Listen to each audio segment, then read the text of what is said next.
Good morning, students. I am Nika Sharma from Lehar Public School, Bikaner, your Hindi teacher. आज हम कक्षा 8 में हिंदी भाषा की पाठमाला उन्मेष की पाठ 7 भक्ति काल के प्रमुख कवि पढ़ने जा रहे हैं। इसमें हमें भक्ति काल के जो प्रमुख कवि हैं, जैसे कबीर, रहीम, मीरा आदि के पद हमें इसमें प्राप्त होंगे, जिनको हम पढ़ेंगे और उनका अर्थ समझेंगे। तो हिंदी का जो साहित्य का जो इतिहास है, उसको हमने 4 पार्ट में यानी 4 भाग में विभाजित किया है। सर्वप्रथम आता है आदिकाल, जिसको हम वीरगाथा काल के नाम से भी जानते हैं। आदिकाल को वीरगाथा काल क्यों कहा जाता है? क्योंकि इस समय में क्या है, वीरों की रचनाएं लिखी गई थी। उस समय क्या राजा महाराजा हुआ करते थे, तो राजा और महाराजा जब युद्ध करते थे तो उनके जो दरबार में जो कवि रहते थे, तो उन कवियों के, उन लेखकों के दिमाग में ये चीज आई कि हमारे राजा महाराजा इतने मतलब वीर है, शक्तिशाली है, तो जब वो युद्ध करते हैं तो उनकी युद्धता का वर्णन हमें जरूर लिखना चाहिए। तो जब उन्होंने उनकी युद्धता का वर्णन किया, युद्ध का वर्णन किया, तो वो वर्णन क्या कहलाया? रासो। युद्ध का जो वर्णन कहलाया उसको क्या नाम दिया गया? रासो। इसलिए आदिकाल को क्या नाम से जाना जाता है? वीर गाथा काल के नाम से, क्योंकि इसमें वीरों की गाथाएं गाई गई थी।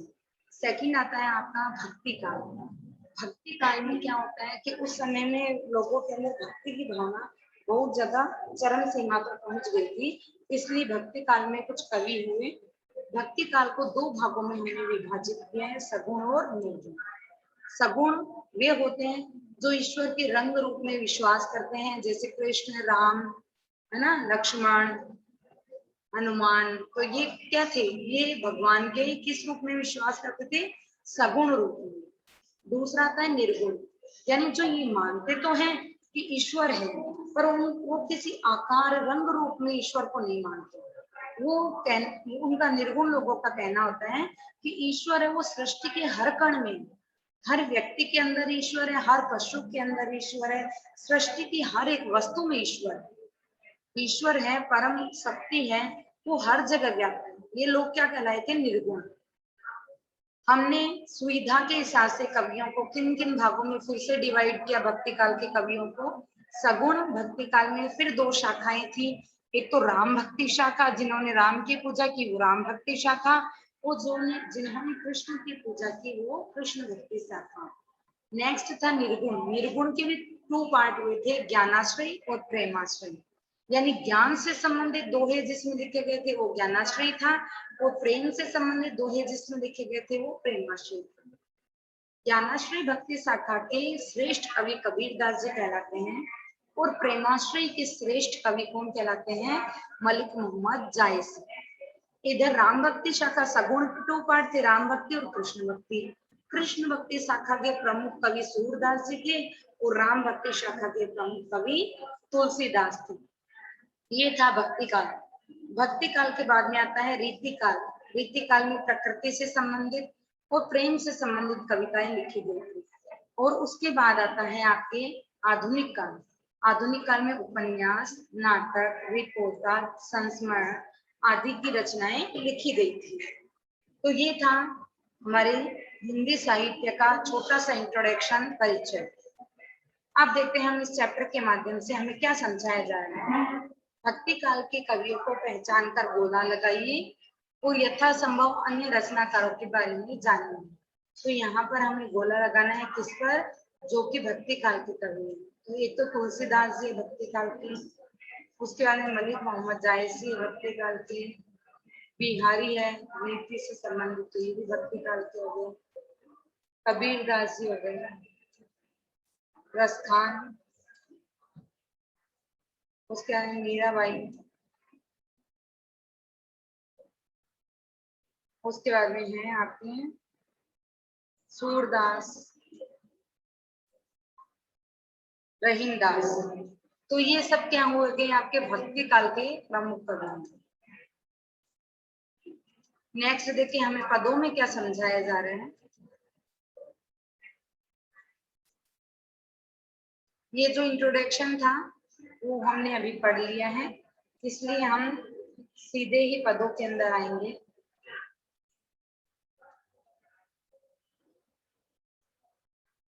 देखिए कबीरदास जी कहते हैं मोको, मोको यानी मुझे कहाँ ढूंढे बंदे, हे बंदे हे मेरे भक्त तुम मुझे कहाँ ढूंढ रहे हो, मैं तो तेरे पास नहीं, मैं तो हर समय तेरे पास में हूँ। अब यहाँ पर कबीरदास जी कहते हैं कि ईश्वर हम लोगों से कहते हैं कि हे बंदे तुम मुझे कहाँ ढूंढ रहे हो, मुझको यानी मुझे कहाँ ढूंढ रहे हो, मैं तो तेरे पास में, मैं तो हर समय तेरे पास रहता हूँ।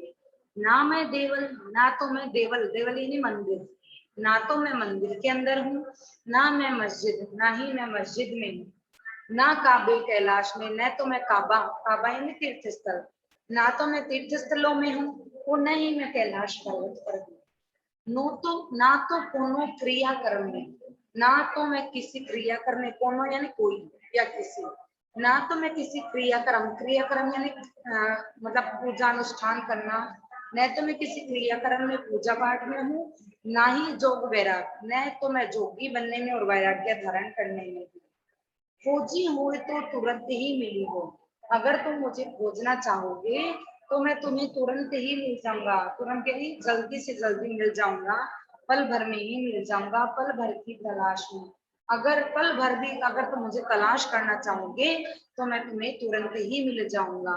कहे कबीर सुनो भाई साधो सब सांसों की सांस में, कबीर दास जी कहते हैं सुनो भाई साधो हे सज्जन पुरुषों, साधु का मतलब क्या होता है, साधु पुरुष या सज्जन पुरुष, हे सज्जन पुरुष हे साधु पुरुष, सब सांसों की सांस में, मैं तो हर व्यक्ति की सांसों के अंदर विराजमान हूँ, यानी ईश्वर है वो कहाँ है, हर व्यक्ति की सांसों के अंदर होता है। हर व्यक्ति में अगर हमें ईश्वर दिखाई देगा तो हमें ईश्वर मिला हुआ ही है। अगर आप ईश्वर को ढूंढोगे नहीं तो आपको कहीं नहीं मिलेगा, क्योंकि नहीं तो ईश्वर मंदिर में आपने मन एक पत्थर की मूर्ति लेके आ गए उसको बिठा लिया तो वहां भगवान उस मूर्ति के अंदर विराजमान नहीं होंगे। आप किसी के साथ गलत व्यवहार कर रहे हो तो फिर भगवान आपसे जरूर नाराज होंगे। अगर आप उस व्यक्ति के अंदर ईश्वर को ढूंढने का प्रयत्न करोगे तो आपको ईश्वर अवश्य दिखाई देंगे। ये कहना था कबीरदास जी के पदों का। शब्द पिटारा देखते हैं, प्रतिबिंब यानी परछाई, देवल यानी कि मंदिर, विधा यानी साहित्य का माध्यम माध्यम, तुरंत ही यानी तुरंत। नेक्स्ट है हमारा सूरदास जी।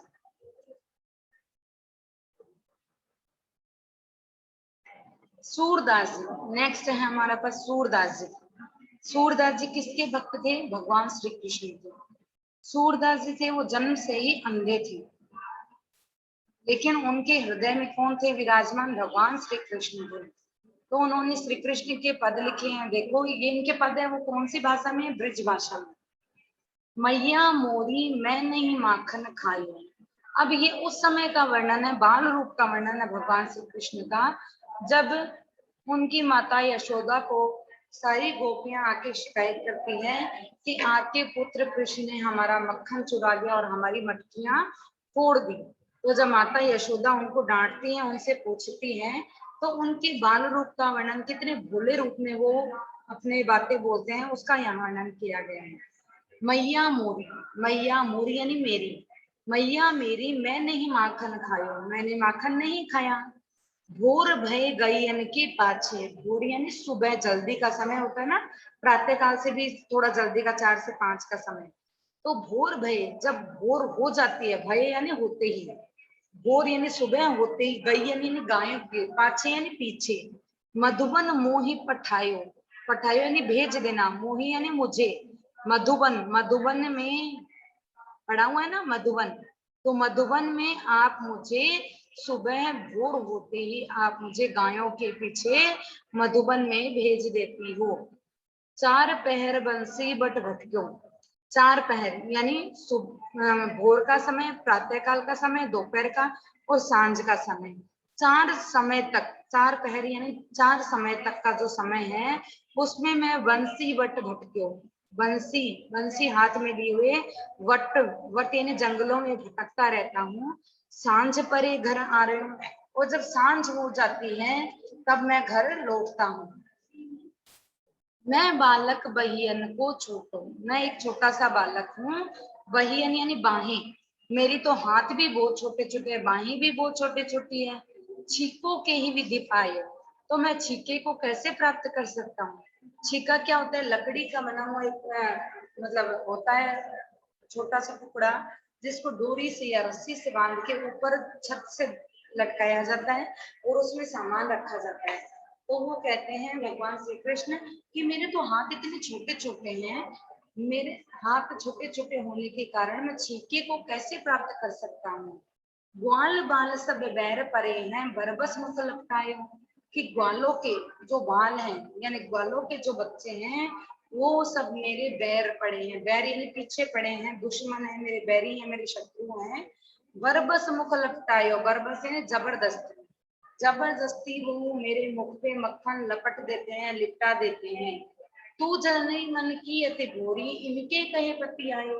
तू जननी, तू मेरे को जन्म देने वाली मेरी माता, मन की अति भोरी, मन की अत्यंत ही भोली है। इनके कहे पति आयो, तू इनकी कही हुई बातों में आ जाते हो। पति आयो यानी बातों में आना, तो तू इनके कही हुई बातों में आ जाते हो। जिये तेरे कछु भेद उपजे है, अगर तेरे मन में कोई मेरे प्रति भेद उपजना यानी उत्पन्न होना, अगर मेरे प्रति तुम्हारे मन में कोई शक उत्पन्न हो रहा है, जानी परायो जानो, तब मैं यही जानूंगा कि तुम मुझे पराया मानती हो, अपना पुत्र नहीं मानती। ये ले अपनी लकड़ी कामरिया, ये अपनी लकुटी यानी लकड़ी लो और ये अपनी कंबल लो। बहुत ही नाच नचाए, आपने मुझे अपनी इशारों पर बहुत नाच नचा लिया, अब मैं आपकी कोई बात नहीं मानूंगा। सूरदास तब बिहस जसोदा ले उरकंठ लगायो। सूरदास जी कहते हैं कि तब जशोदा माता बिहस यानी हंसती है, जसोदा माता हंसती है और ले उरकंठ लगायो, उर यानी हृदय। तब वे अपने पुत्र को अपने हृदय से, अपने कंठ से लगा लेती है और उसे बहुत सारा प्यार देती है। जब बच्चे कोई जिद करते हैं या अपनी माता के सामने अपना भोलापन प्रस्तुत करते हैं, तो माता के मन में क्या होता है? ममता की भावना जागृत हो जाती है। तो ऐसा ही यहाँ पर हुआ है कि माता यशोदा जब भगवान श्री कृष्ण की ये प्यारी प्यारी बातें सुनती है, तो उनको बहुत प्रेम आता है अपने पुत्र पे और उसको कंठ से लगा लेती है, अपने हृदय से लगा लेती है और उसको बहुत सारा प्यार करती है।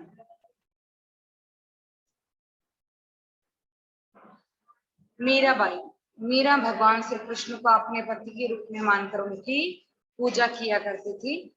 मीरा है वो मेवाड़ के राजा रतन सेन की पुत्री थी। जब ये बहुत छोटी थी तो उनके दरबार में एक महात्मा, एक ज्योतिष आए थे, जिनके पास भगवान श्री कृष्ण की मूर्ति थी।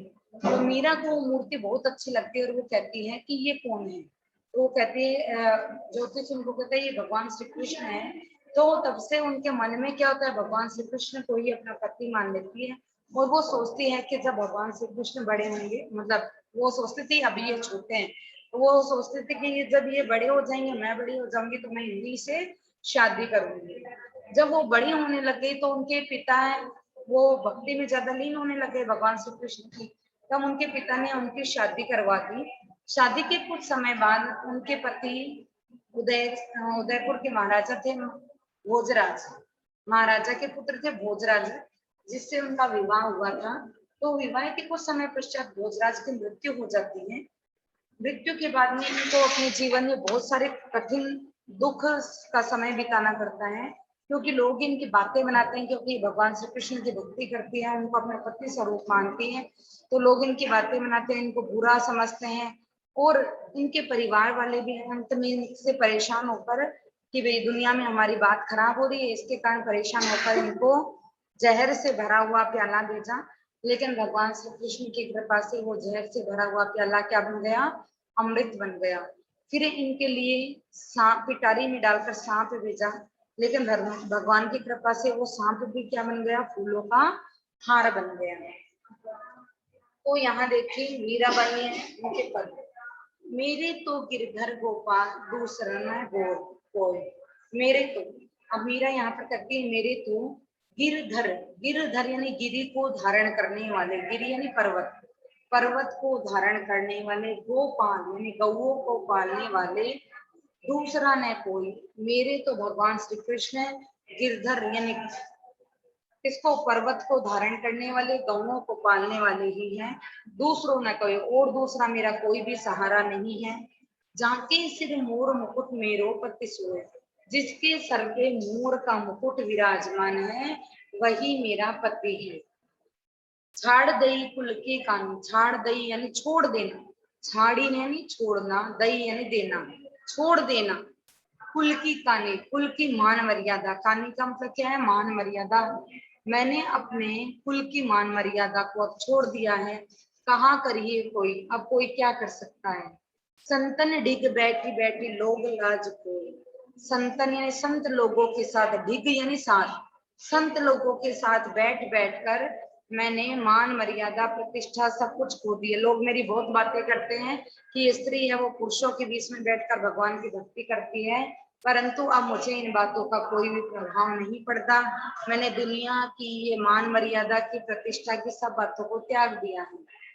असुवन जल सींच सींच प्रेम दे ली गई। मीरा कहती है कि मैं नित्य भगवान श्री कृष्ण के याद में आंसू बहाती हूँ। असुवन जल, मैंने आंसू रूपी जल से सींच सींच कर प्रेम रूपी बेल है उसको बो लिया है। अब तो बेल फैल गई, अब तो रोते रोते मैंने इस जल को इतना बेल में सिंचित कर दिया है कि मेरे प्रेम की जो बेल है वो भगवान श्री कृष्ण और मेरे प्रेम की जो बेल है वो अत्यंत गहरी फैल चुकी है। आनंद फल हुई, अब तो उसमें आनंद फल होने की समय यहाँ आ गया है, अर्थात अब तो भगवान श्री कृष्ण से मिलने का समय आ गया है। भक्ति देख राजी हुई, भक्ति देख यानी भगवान मतलब दुनिया में भगवान की भक्ति देखकर वो राजी हुई, खुश भी हुई, लोगों की भक्ति देखकर वो खुश भी हुई। लेकिन जगती देख रो, जगती यानी संसार में जो लोग एक दूसरे की बातें बनाते हैं उनको देखकर मीरा है वो रोने लग जाती है, उसको दुख प्रकट होता है।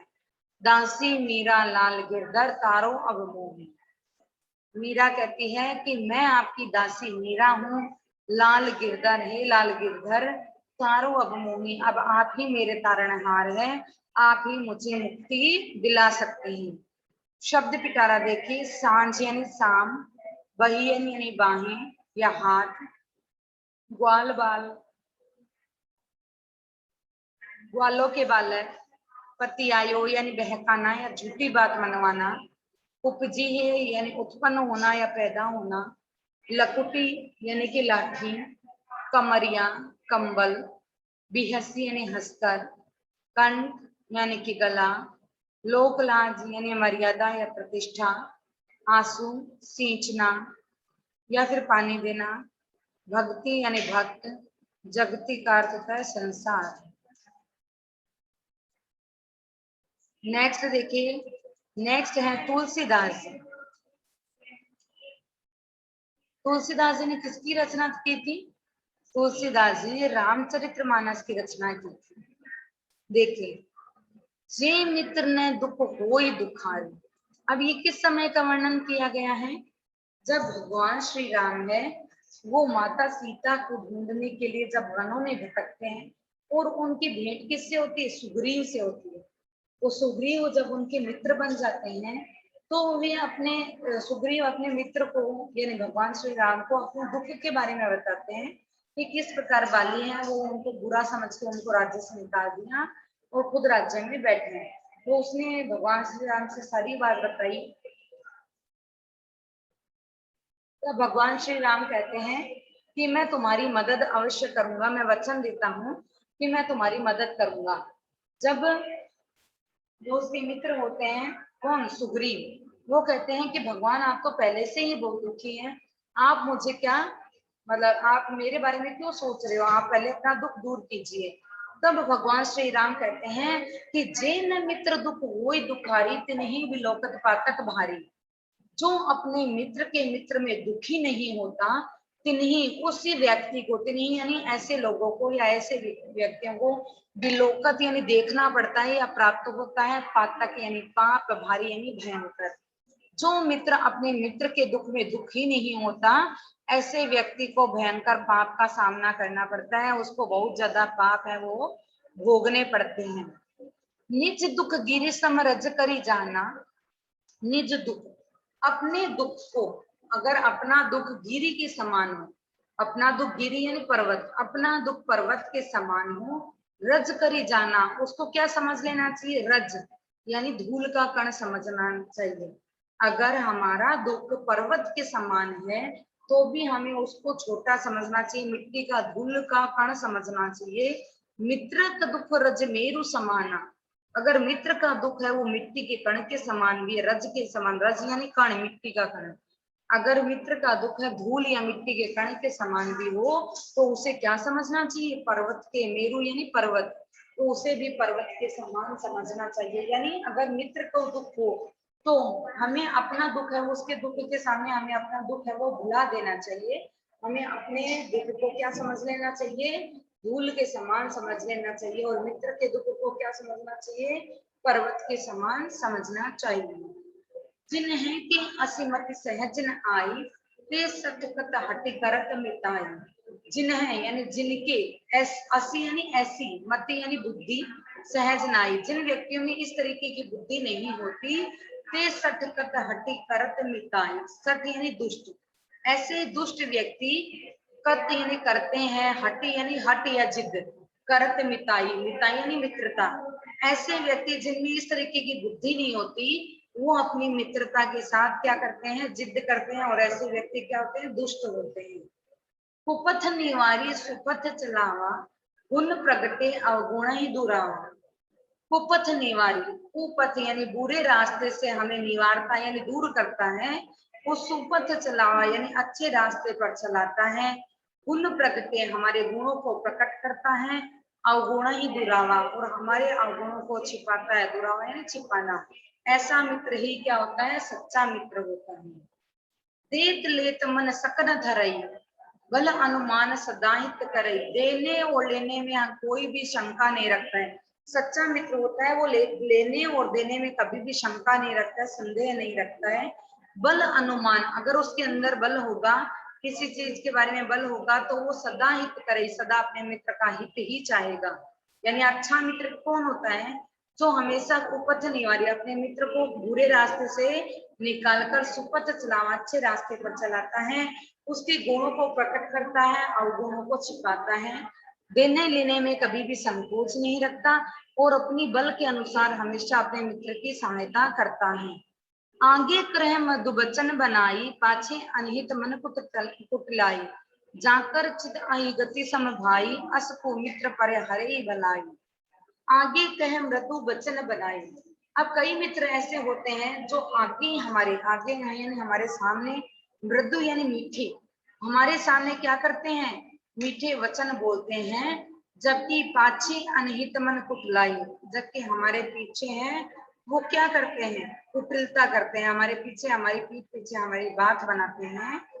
जाकर चित अहि गति सम भाई, जाकर चित, जिसके चित्त में, जिसके मन में किस तरीके की भावना होती है, अस कुमित्र पर हरे ही भलाई, ऐसे कुमित्र को, ऐसे बुरे मित्र को परिहरे यानी छोड़ देने में ही, त्याग देने में ही भलाई होती है। नेक्स्ट देखिए, सेवक सठ नृप कृपण कुदारी, कपटी मित्र शूल समभारी। शूल समचारी यानी सेवक सठ, दुष्ट सेवक, नृप कृपण, कृपण का मतलब कंजूस, कंजूस राजा, नृप का मतलब होता है राजा, कंजूस राजा, कुनारी यानी बुरी नारी या बुरी स्त्री, कपटी मित्र, शूल समचारी, ये चारों किसके समान होते हैं? शूल यानी कांटे के समान होते हैं। वापस देखिए कौन सी चार चीजें कांटे के समान होती है? सेवक सठ, दुष्ट सेवक, कृपण नृप यानी कंजूस राजा, कुनारी यानी कि बुरी स्त्री, कपटी मित्र, कपटी मित्र, शूल समचारी, ये चारों किसके समान होते हैं? शूल के समान, कांटे के समान होते हैं। ये आपका चैप्टर नंबर 7 भक्ति काल के प्रमुख कवि यहीं पर समाप्त होता है। चलते चलते एक बार शब्द पिटारा पढ़ते हैं। पातक यानी कि पाप, गिरी यानी पहाड़, मति यानी बुद्धि या सोच, सठ दुष्ट, हटी जिद, सुपंथ यानी कि अच्छा मार्ग, दुरावा छिपावा या छिपाया, परिहरी छोड़ देने में, कृपण या कृपण में कंजूस, कुनारी बुरी स्त्री, शूल या शूल कांटा। तो इस प्रकार आपका चैप्टर, आपका 7 नंबर का चैप्टर यहीं पर समाप्त होता है। आज की कक्षा में इतना ही। धन्यवाद।